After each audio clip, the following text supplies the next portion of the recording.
Robot map এবং local positioning system ব্যবহার করে ন্যাভিগেট করে। তারা লিডার টেকনোলজি ব্যবহার করে কোনো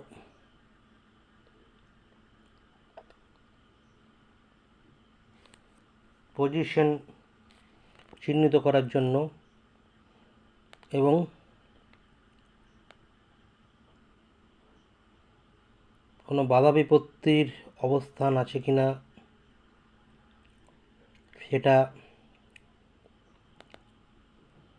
বোঝার জন্য। লিডার হলো একটা খুব জনপ্রিয় রিমোট সেন্সিং পদ্ধতি। Exact distance measure